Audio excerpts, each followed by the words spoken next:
佢嗰一刻都唔覺得卑微。因為講開呢度有一集 podcast Joseph 曾經提出一個 point，就係呢個咪就係愛嘅表達咯，就係嗰個冰嗰個，跟住我就好反感，我就話咩啊？咁所以我覺得你轉變咗。唔係，我記得之前。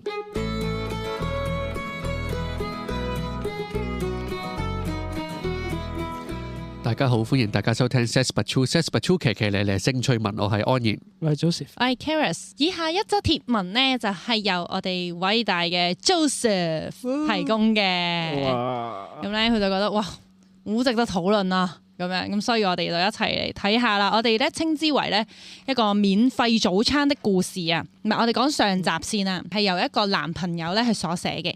佢話我女朋友咧每日朝頭早6點鐘就會出門跑步噶啦。咁呢一個就係就佢自己放鬆時間啦。咁佢哋又同居嘅，同居嘅時候咧，每一日個男朋友起身呢個台上面都會擺住豐富嘅早餐啦，豆漿啦、蛋餅啦、蘿蔔糕啦咁樣，仲好 sweet 咁樣咧，會有一張嘅 memo 字咧提佢今日會落雨啊，記得帶外套喎。個男朋友就一直咧都以為係女朋友跑完步之後順便買嘅，直到咧尋日夜晚佢突然之間心血來潮啊，然之後就同女朋友講，不如聽朝啦，我同你一齊去跑步啦，朋友OK 咗啦，咁佢哋就一齊去跑步啦。第二朝咧跑完步咧，跟住之後佢女朋友就話我要轉個彎去攞早餐啊咁點知個男朋友咧就發現點解有另外一個男仔企喺個早餐店門口？咁佢就揸住2份早餐啦，個手咧就再揸住一支無糖豆漿啦，連飲管都插埋嘅。咁其實咧，女朋友之前都有提過幾次朋友嘅，話係高中嘅同學。咁但係咧，佢就發現呢個男仔咧，當見到自己嘅時候咧，係呆咗一呆啦，甚至咧塊面有啲僵僵地。不過都好有禮貌咁樣講聲早安。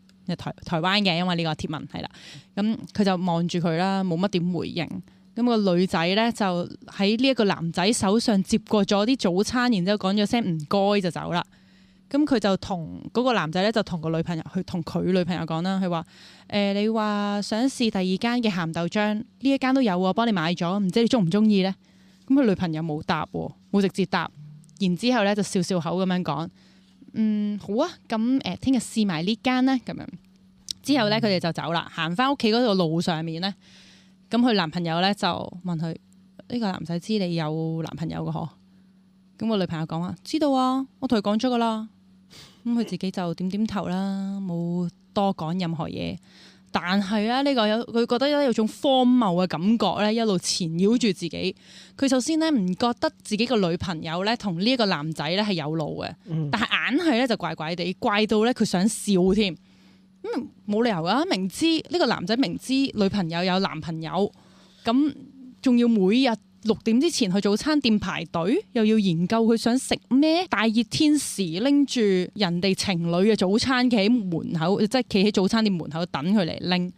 咁所以佢就覺得好怪啊！仲要個女朋友乜都知道晒嘅，又咩都冇講，每日又真係順住人哋俾乜，佢又俾佢又收乜，然之後再貢獻埋俾自己男朋友，咩事咧？佢話咁，所以佢嗰個男朋友出呢個貼文咧，係覺得怪到咧，佢忍唔住要出 post 啊！佢都冇問咩問題嘅，但係佢唔理解啦，究竟發生咩事啊？如果你哋嘅另一半一路有其他異性對佢獻殷勤，即係可能送啲小禮物啊，幫佢買早餐啊，得閒打電話關心下佢啊，咁你哋覺得點咧？如果第一下知道咧，我應該個腦充滿問號嚇，真係㗎，真係㗎，搞緊乜嘢？究竟成件事呢就荒謬感啦。所以你都係笑嘅，係咪？你同佢一樣嘅其實係啊，其實我真係同佢一樣反應，搞咩啊？即係冇理，即係點解會呢件事係會發生，即係咁樣去進行嘅咧？究竟？即係個笑係苦笑定係好分裂嘅？你覺得都有少苦同埋少分裂啦。咁就係點解人哋又願意咁樣做嘅咧？咁又好似知道我哋即係知道嗰個女仔有男朋友，但係又繼續咁樣做，究竟點解咧？即係一直喺度好會諗緊呢啲咁嘅問題，同埋都會諗個女朋友都自己個女朋友即係咁坦白咁樣同自己講咗呢下都呆咗，好似係要自己檢討自己有冇問題。即係唔係檢討佢有冇問題咯？即係好似全世界都喺3個 party 裏邊有2個 party 都覺得冇問題，淨係得你覺得有問題啫，都會有一種咦，我係咪有錯咧？即係嗰個荒謬感咧，我覺得係嚟自，譬如你返工咁樣，你隔離位嗰個同事咧，每一日都會喺你個位上邊嗰個水晶球或者啲飾物，日日都抹嘅攞嚟，但係擺翻落去啦，因為你會即係淨係抹嗰個啫，即係好服侍周到嘅，即係你覺得有啲奇怪嘅，佢又唔係偷咗你，但係佢又唔知做乜，好似係佢咁嘅，日日都服侍嘅，即係可能係你屋企門口咁，日日都抹你個門口，你個鄰居抹得好乾淨嘅。就覺得擺明呢啲就係好感嘅行動啦，即係唔會完全係好似當佢自己咁噶嘛。即係如果你頭先係覺得荒謬啦，荒謬到笑啦，但係我覺得如果作為女仔嘅話，如果另一半佢係一路受緊其他女仔嘅恩惠嘅話咧，我覺得笑唔出喎，應該係嬲噶咯喎，第一時間我已經覺得。即係譬如一對情侶個男朋友咧，就有一個女閨蜜咧，日日同佢女朋友唔開心咧，都會好頻密地揾佢訴苦嘅，揾個女閨蜜。但我覺得就算唔到女閨蜜，就算係女同事，跟住之後嗰個女仔可能係每朝都會買早餐買埋佢嗰份嘅。係。咁我覺得已經係唔得咯。係。咁我第一時間就會都同呢一個男仔一樣，會問嗰個男朋友就係佢知唔知你有女朋友？即係佢有冇清清楚楚咁樣講俾人聽？如果冇講，咁就罪大惡極啦。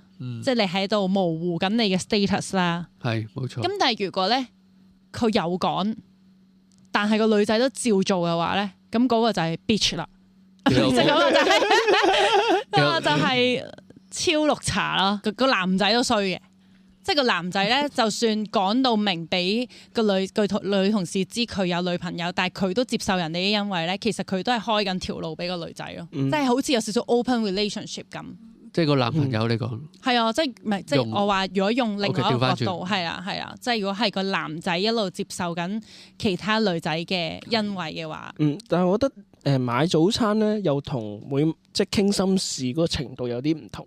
佢買早餐，因為佢呢件事咧，實在即係你又唔會有過多嘅交談啦，精神寄託又冇乜啦，就係順道攞完走，就係一個。我覺得唔係順道喎，即係你每日都你買早餐嘅時候諗住佢，你會唔會諗住你上司啊？唔係，我意思係嗰個男仔可能係咁樣諗啦，但係如果作為你見到自己伴侶收緊呢個人嘅一啲嘅好處，但係其實咧，可能佢哋之間互動咧，只係一啲經過一兩句咁樣嗰啲咧，你就會覺得好怪。佢哋又好似唔會有嘢，但係呢件事又持續發生緊，但係又唔似冇嘢，係咯，又唔似冇嘢咁樣。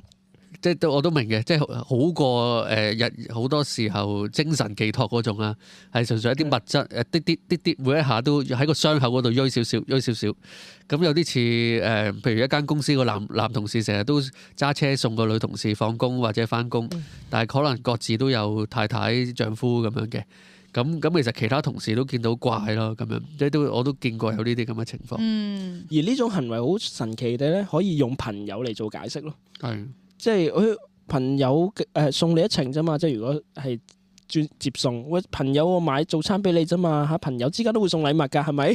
即係呢一種，所以嗰個頻率性嘅係一個重點，我覺得係維持嘅咁樣。喂，如果佢而家咁樣講係每日喎，係啊，所以我覺得每日我就覺得多咗咯，一定唔係朋友咯。即係我覺得我如果我係嗰個男朋友，我覺得有兩個荒謬啦。第一個荒謬就係佢明知即係總有個男仔咁樣對我個女朋友，日日都咁做啲好意，咁我覺得呢個已經係有啲荒謬啦。第二就係咧，最荒謬咧就係個女朋友係唔驚我知嘅，即係佢係唔會死啦俾佢知道添，佢唔驚嘅。咁我又覺得好似我問題咁，我驚，即係我覺得有介意。咁呢個第二重荒謬，可能第三重就係個男仔都覺得冇嘢啦。咁啊，即係好多荒謬啊呢個位。我覺得佢唔驚嗰個位咧，呢下。我覺得呢下咧係似乎將呢件事咧已經係平庸化咗，即係已經融入咗佢日常生活，都唔覺得有啲可能真心覺得唔覺得有啲咩問題，都未停。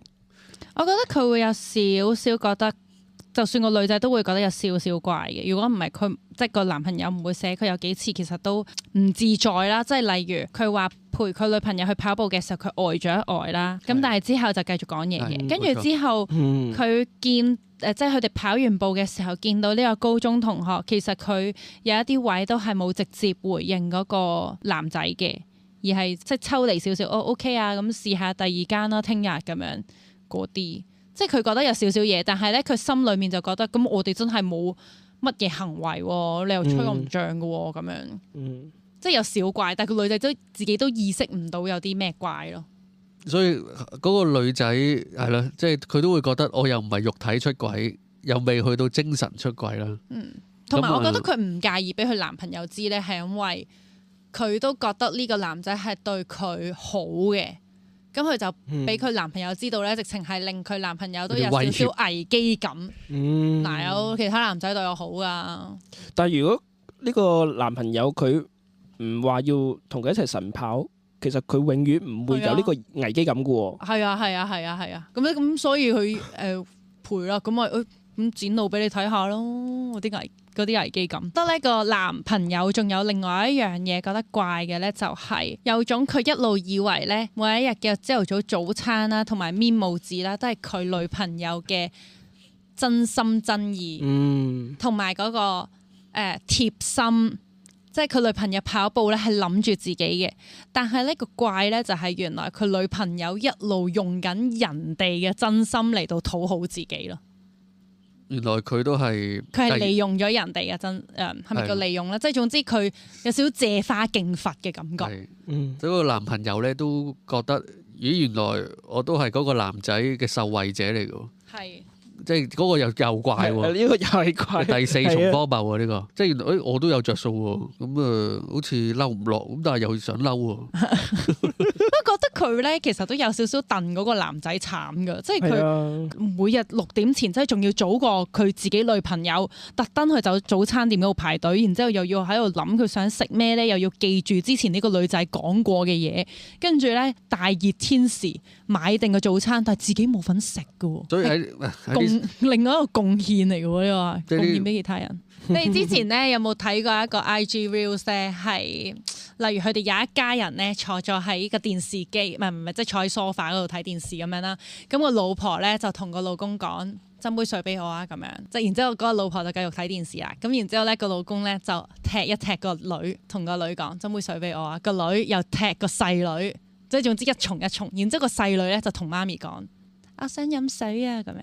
跟住咧，媽咪就斟咗杯水俾細女，細女就攞呢一樣嘢俾個家姐，家姐咧就遞咗杯水俾阿爸，阿爸咧就遞翻杯水俾阿媽，跟住阿媽咧接到個杯水嘅時候咧係呆咗嘅。咦？即我做嘅，但係我明明叫你斟俾我，但係最後我係斟咗俾自己咁樣。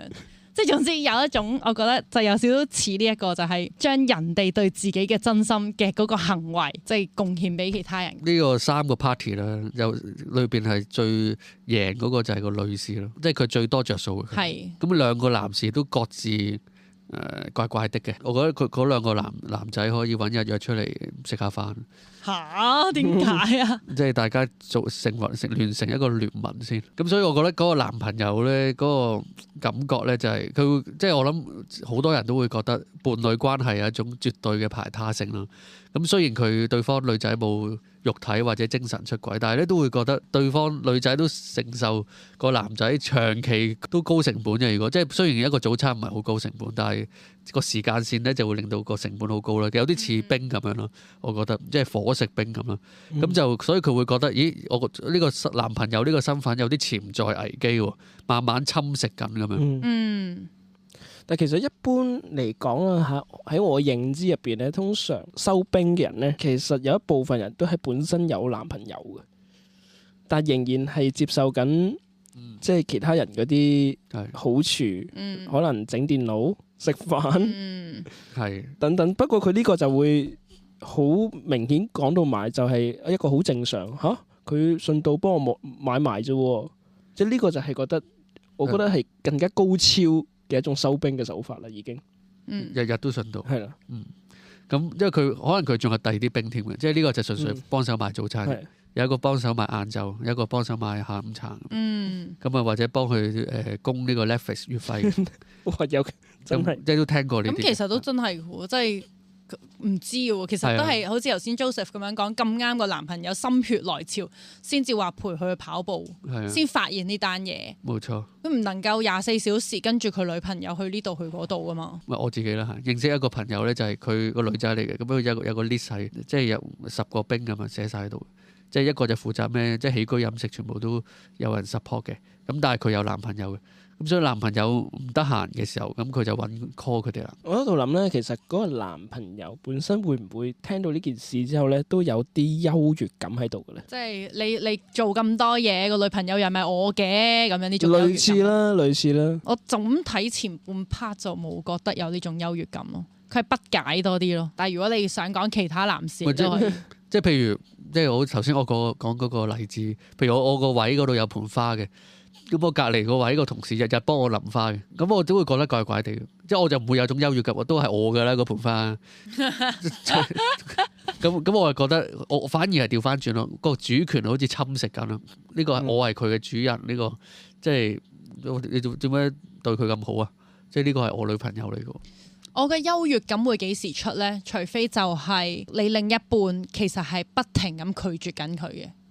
咁我覺得先至會優越感咯，但係你一路喺度接受緊人哋嘅嘢咧，我唔會有呢份優越感咯。即係因為如果佢係咁拒絕咧，你嗰份優越感就嚟自於，就算其他人無論對你有幾好都好，我嘅伴侶都係堅定咁樣劃界線，同埋堅定咁樣即係淨係選擇我咁樣，咁我就會有優越感。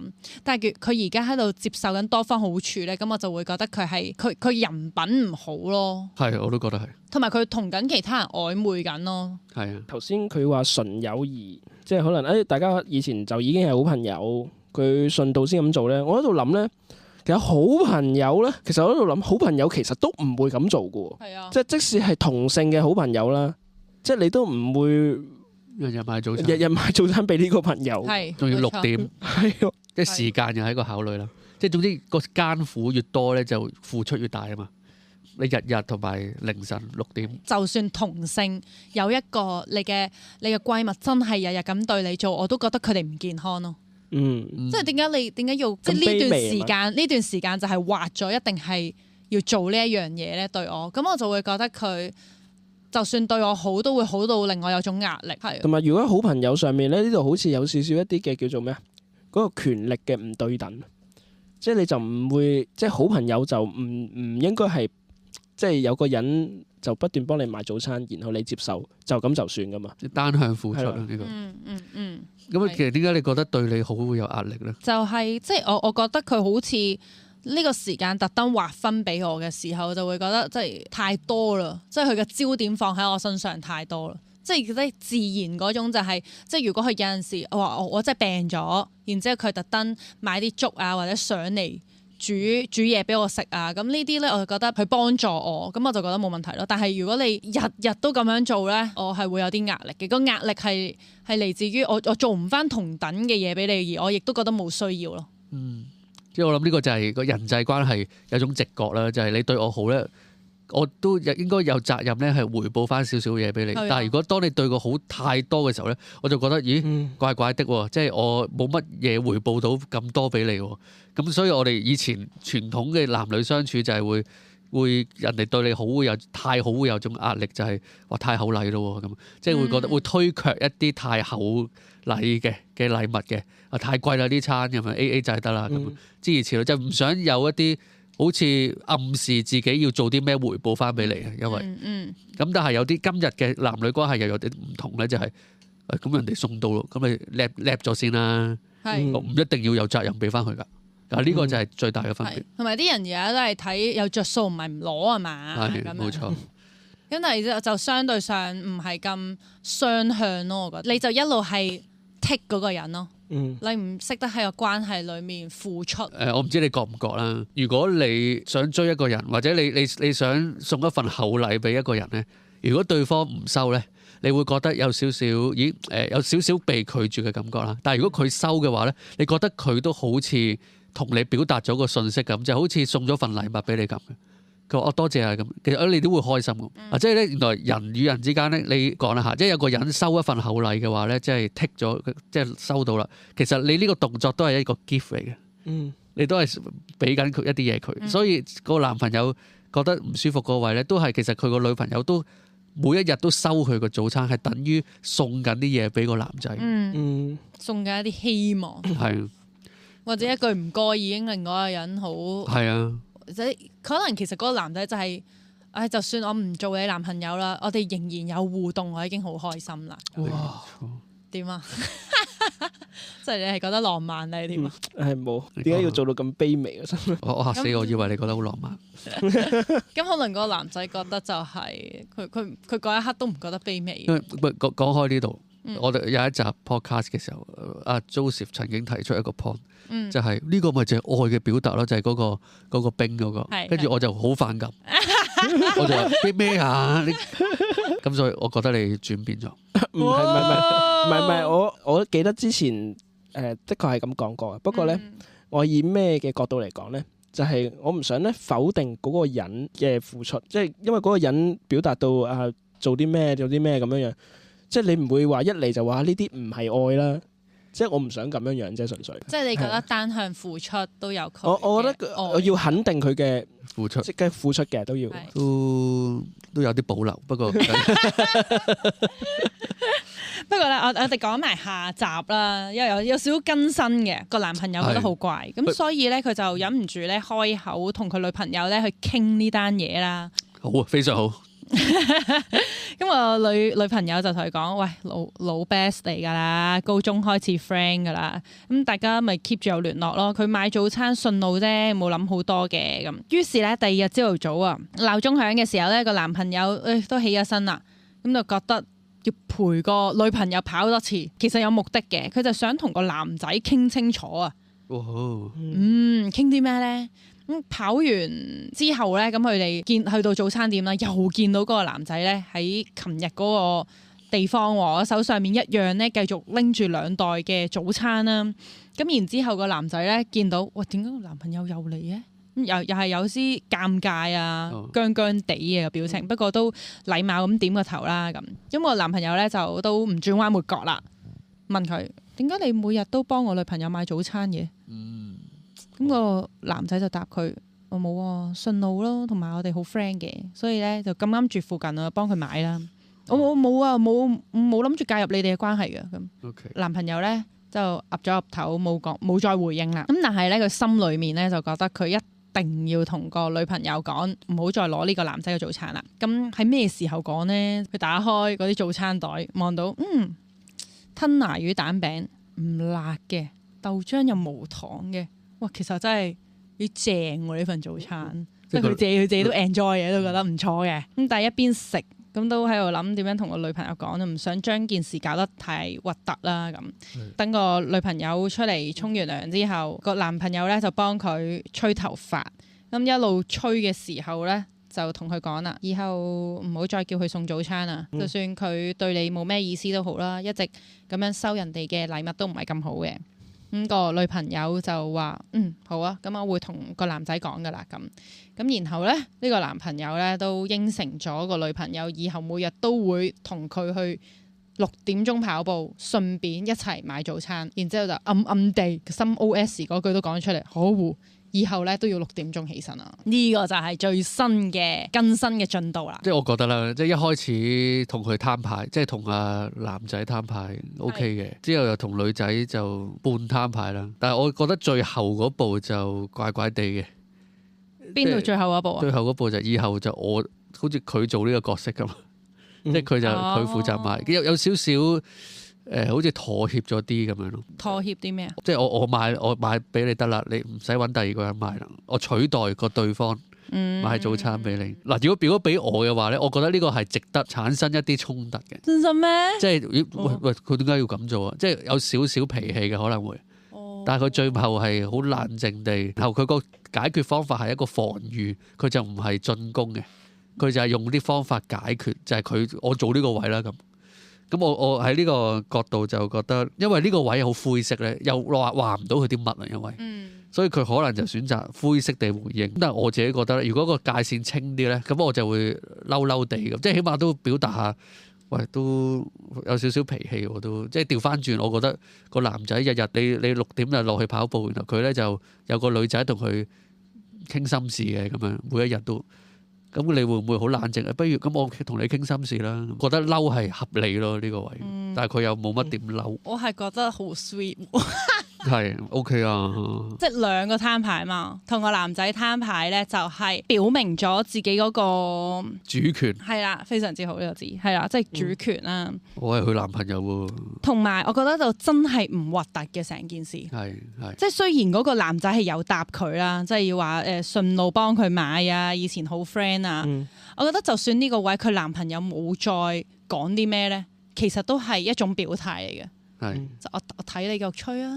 即係你自己諗下你自己嘅答案係點咯。即係雖然佢冇寫喺度啦，但係我覺得有陣時沉默咧都係一種 power 嚟嘅。OK，你覺得我係咪咁樣諗啊？你覺得我會唔會咁樣就即係覺得你哋冇嘢啊？咁樣其實佢都冇話係攤牌嘅，佢只係問咗一個問題，就係問佢點解要每日幫佢買早餐嘅。我覺得算攤牌，即係禮貌攤牌。係咯。但係不過我諗你意思係即係唔需要咁禮貌啦。做咩你企喺度？因為第二啦，你知唔知我係佢男朋友嚟㗎？係即係嗰種咯。即係第二咧，就係我覺得佢同女朋友嘅溝通咧，都係一樣。想柔性地俾佢女朋友知道佢自己嘅諗法咯，覺得佢揀得好啱喎嗰個時機，即係咧佢係做緊啲好 sweet 嘅嘢嘅時候，講出我對你嘅要求，我對緊你好啊，即係我幫你吹頭，大家心情好嘅時候先至講呢啲嘢。同埋我覺得係你付出緊咯，即係你付出緊，我幫你吹緊頭呢樣嘢係好 sweet 噶嘛，應該用呢一樣嘢嚟到取代，其實我做嘅嘢係可以取代其他男仔對你好嘅嘢嘅。咁所以其實佢都有，我覺得係少少溫柔嘅霸氣咯。係。同埋我覺得佢最後決定自己要陪個女仔晨跑，我覺得佢就係用行動去表示俾個女仔知，佢唔使同其他人做一樣嘢。我可以陪到你。咁當然佢唔一定要做1年㗎，但係首先有呢個行動，我覺得已經係 sweet 咯。嗰個男仔吹住頭同佢講嗰句説話咧，佢冇咩特別大嘅道理喎。佢一個好簡單嘅道理就係話咧。一直收人哋嘢其實都唔係咁好咯，即係佢唔係用一種喂，因為我係你男朋友，所以佢咁樣送咧，其實唔係咁好。佢只係話咧，一直收人哋嘢其實就已經唔係咁好嘅一件事。我覺得佢呢個回應係即係都 good 嘅。其實都有啲智慧嘅，即係無論佢係 friend 定係佢真係追緊你。即係單向嘅 tick 都唔好咯，同埋呢個代價咧，佢肯付咧，即係每日要6點鐘起身咧，我覺得係好勇敢嘅。對啊，唔係啊，你唔認同都得㗎。我覺得佢個表達得幾好嘅，我覺得，我都同意晒你哋講嘅嘢，但係咧都要，我自己覺得都要問翻，即係咁。但係之前點解你覺得 OK 嘅？即係我諗呢個位都要傾下。如果唔係咧，即係之後你有一日6點起唔到身。咁你個心就會有少少，喂死啦！即係我今日起唔到身添，佢會唔會揾一個咧？咁我諗呢個再 deep 少少嘅討論，我覺得都冇衝突嘅，同頭先嗰啲都係好嘅，我覺得。咁但係可能真係再傾得深少少咯，要。咁但係咧佢就比較即係氹佢啦，呢個位就。係。咁樣咯。咁我覺得男仔有某程度有陣時都要為自己攞翻啲，即係都要反思究竟呢個人 O 唔 OK 咯。如果我覺得可能佢因為而家就好似頭先你咁樣講啦，係好灰色嘅地帶啊。即係佢女朋友又真係冇做啲乜嘢啊嘛，個男仔又冇做啲乜嘢啊嘛，咁所以佢都冇 point 同佢女朋友傾咯。即係佢之前都係覺得純粹怪啫，但係佢都解釋唔到自己呢個怪喺邊，所以就對佢嚟講係難啲同女朋友傾。我覺得即係呢個就係一個好嘅開始去傾，以至到將來遇到啲咁嘅情況點樣避啦。或者即係可能下次傾嘅時候用一個易地而處啊，係咪啊？嘅方法即係，如果係啦，如果有個女同事咁樣日日送早餐俾我，或者即係你係朝頭早啦，去送早餐俾你，有個女同事日日都買宵夜俾我嘅，咁你 O 唔 OK 啊？冇錯，我覺得咧有即係逆轉個思維嘅時候咧，萬一佢答都 OK 啊，咁嘅話點樣去？咁我就會問做到啲咩地步你會覺得唔 OK 啊？咁我順便知道佢條界喺邊咯。係啊，即係原來都 OK， 係即係你覺得呢個係朋友嘅行為嚟嘅。如果佢打電話嚟問候嘅時候都呢啲就冇乜客觀原則，就係一啲每個人都有啲唔同嘅嗰條線。有啲人就覺得同異性嘅好朋友一齊單獨睇戲係覺得冇問題，有啲就覺得有問題。咁當然我即係可能唔同文化或者唔同年代諗嘅嘢唔同啦。咁就大家傾咯。其實我覺得就係要傾你條界喺邊嘅，盡量對方覺得唔好嘅界你都唔好做咁樣咯。咁即係互相尊重啦。即係雖然冇明文規定嗰條界就等於你出軌，但係咧就有啲埋下咗一條暗嘅伏線咁樣。同埋即係佢都唔能夠去，即係佢都要關注佢身邊啲朋友咯。即係如果佢係明知個男仔係對佢有好感嘅，即係你而家做緊呢個行為，其實係放緊個 signal 俾個男仔，或者俾緊個希望嘅男仔嘅。即係你都唔想你個高中嘅 friend 係一路都誤會㗎，或者其實係心底裏係等緊我哋分手，然之後就同你一齊㗎。係咯。不過諗諗下都，你哋都講得啱。即係呢個男仔咧，嗱當然我都覺得要傾多啲嘅，傾 deep 啲嘅。但係呢個男仔用呢個方法咧，就冇用一個發脾氣嘅方法咧，係將自己擺喺一個不敗之地嘅，有少少。因為如果佢一發脾氣咧，對方個女仔好明顯咧就會有 point 講嘅，就會話你諗多咗啦，或者都冇嘢咁樣，你做咩發脾氣啫咁？咁但係佢係調翻轉用我嚟做啦呢個角色，或者表面上好似退咗一步，但係其實係進咗一步嘅可能。海闊天空，即係進咗一步。同埋佢都唔係話佢做嘅喎，佢係話我陪佢去跑，順便一齊買早餐喎，應該係，即係唔係佢代替嗰個位置。我覺得咁樣仲好咯。係啊，即係共同發生啊 quality time 啊，連跑步都係 quality time 啊，少少好過你指責完佢，但係你冇行動咯。咁個女朋友就會覺得咁點啊？以後我朝朝要買早餐俾你啊！即係個女仔就會覺得自己蝕咗啦。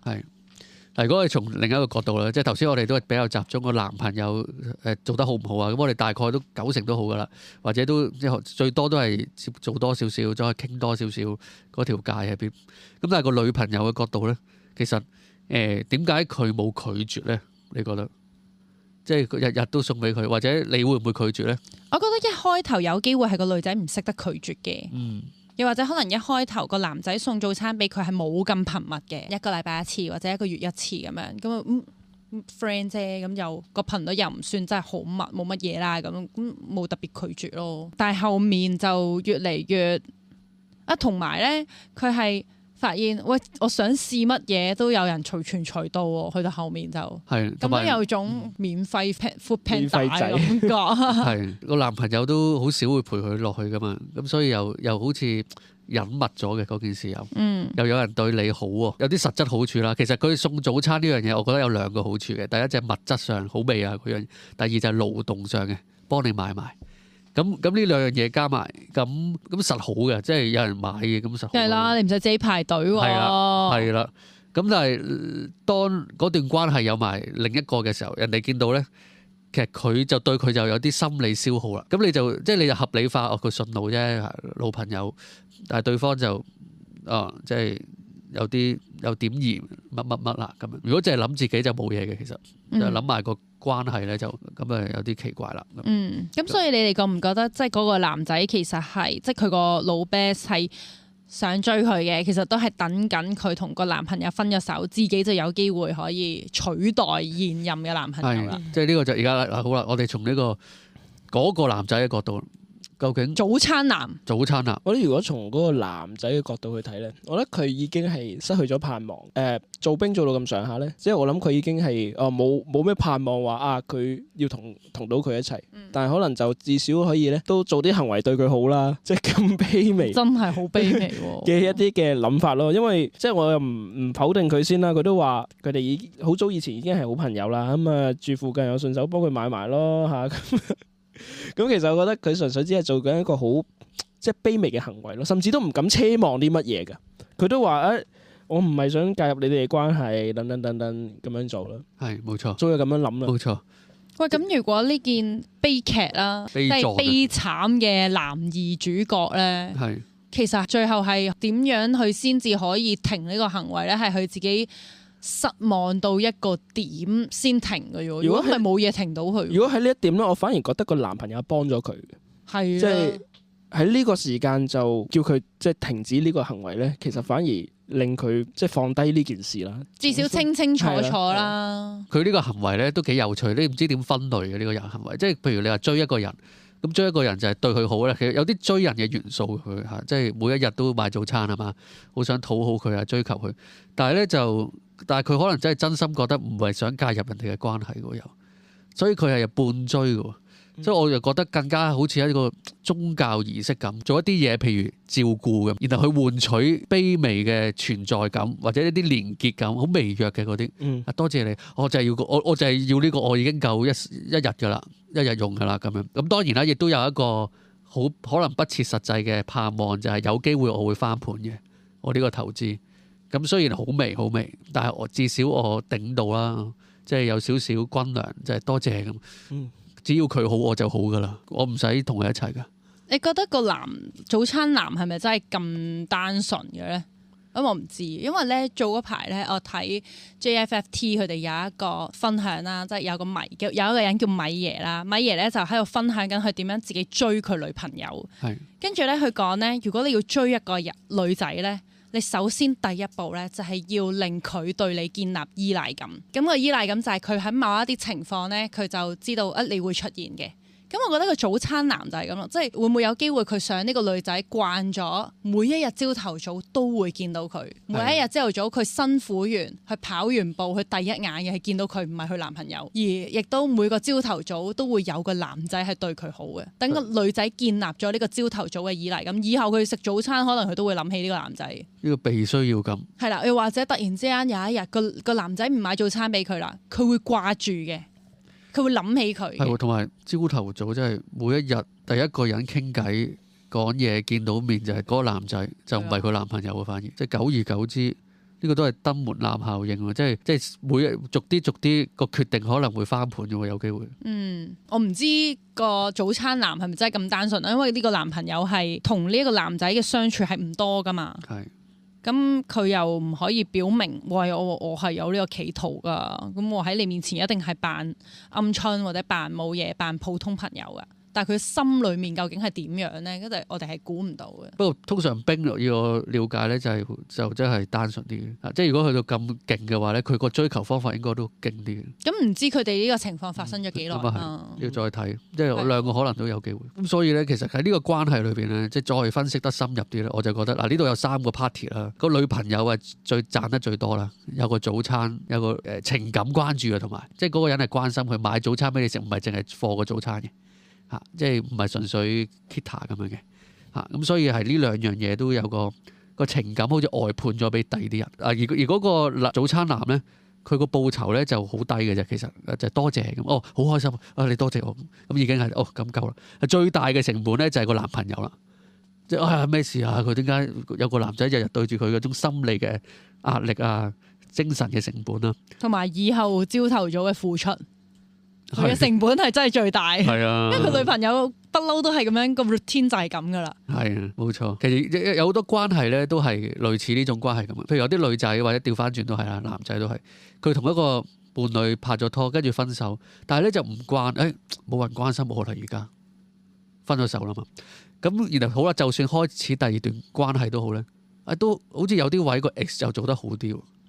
佢關心我嘅，雖然你呢個幾好，而家現任我幾好，但係有啲咁多咧係你做唔到嘅，係個 X 先做到。跟住就譬如假設啦，即係一種關心，譬如個情緒價值係 X 做得到嘅，但係呢個現任係有其他嘢好好嘅，總之 overall 係現任好啲啦，但係就情緒價值就做唔到嘅。咁佢可能會有陣時都會掛住佢，唔開心嘅時候都會揾佢俾翻啲情緒價值自己嘅。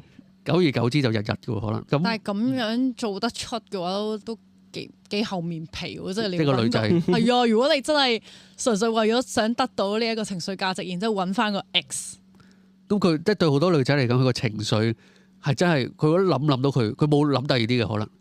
我唔信，真係咩？我唔覺得真係唔會諗咯。譬如個女仔覺得嗰一刻我想揾人傾啊，一諗我睇個電話簿，最了解我就係呢個 X 啊，真咩？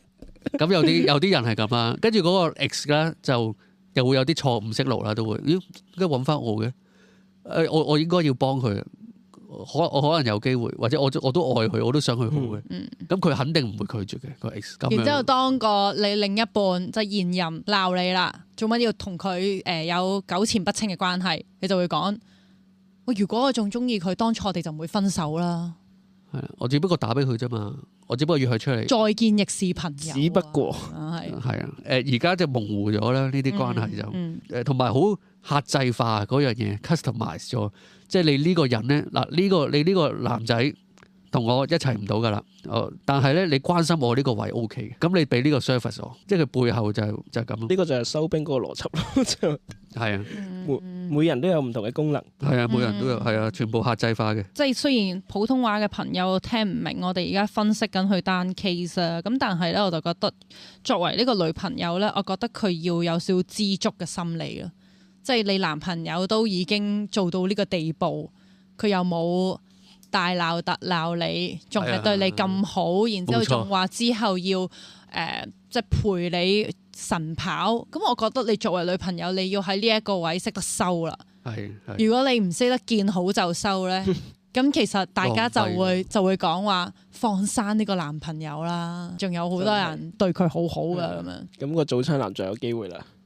咁冇問題啦，但係冇問題啊，咁咪佢哋自己一齊咯。個個人都唔同啦，我自己咧就好想嗰段關係咧要傾得坦白少少嘅，覺得佢做得幾好嘅個男仔男朋友，但係咧都嫌咧係好似冇解決到嗰件事嘅，只不過最後個解決咧就係氹下佢，同埋我不如我做啦呢個位咁樣嘅，即係好似都冇去檢視翻之前發生過咩事嘅嚇，甚至乎再講得盡啲就逃避咗一啲對話，係建立翻嗰個邊界啦。一段成熟嘅關係咧，就唔係淨係冇分手啊，都繼續啊，而係都有勇氣去處理一啲可能會有啲尷尬嘅灰色地帶嘅話題，都處理下啦。咁樣啲咧就可能就會好驚，就係一開口就會唔會好大反應嘅咧？我覺得呢啲都係要小心。所以佢就話都係需要，即係成熟嘅話就真係大家都面對面係啦，要解決問題。如果係呢一啲都唔係真係話出軌嘅情況底下都傾唔到嘅，咁有啲再認真啲價值觀嘅嘢嘅話，就更加難磨合啦。係啊，即係更加難互相遷就咁樣。因為我想象個男仔同佢講啦，跟住個女仔可能有兩個回答嘅。第一個可能就係其實我真係冇嘢嘅，可能我真係唔成熟，我唔知原來你會唔開心啊！我以後唔會。第二個可能就係其實嗱呢個難啲嘅講得，不過就如果真係坦誠可以講咯。我其實真係冇嘢，都唔知啊。有陣時我都可能都有啲好飄飄然嘅感覺。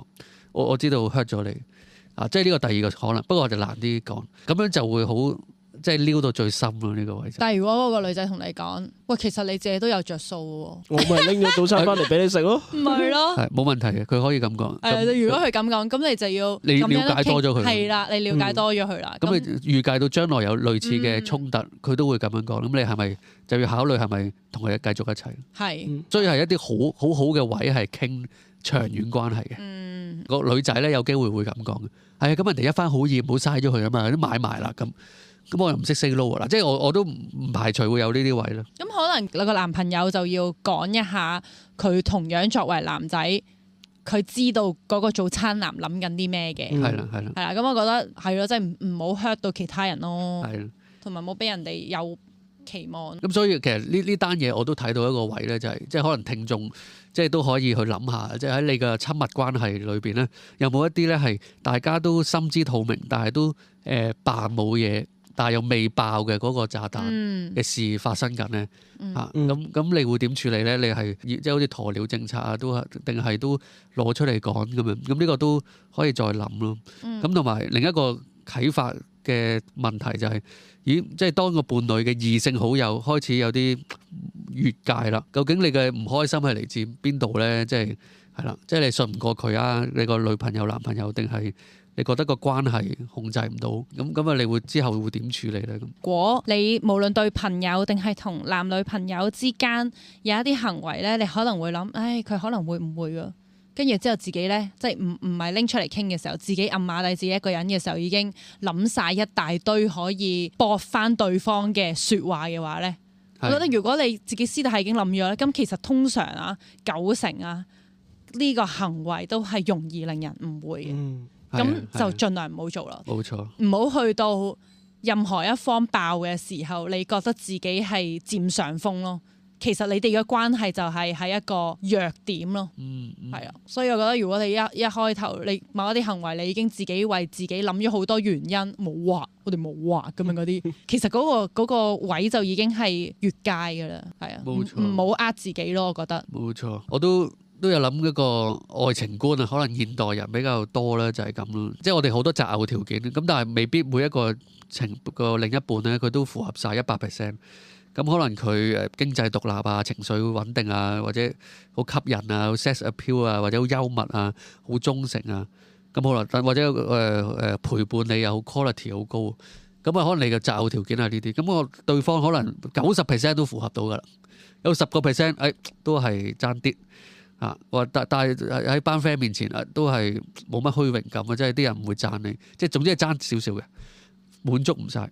咁啊，有啲即可能對今日嘅人嚟講咧，會多咗就係，都係唔合格喎咁樣。雖然係90分啊，但係都唔得，即係同埋會覺得我值得配一個100分完美嘅伴侶咯。咁所以就會容易由第二啲人去攝下去補翻嗰少少嘢咁樣。咁但係我自己覺得咧，就即係呢個叫情感外判咗第二啲唔係男朋友女朋友嗰啲人。咁你做啦，做呢啲啦。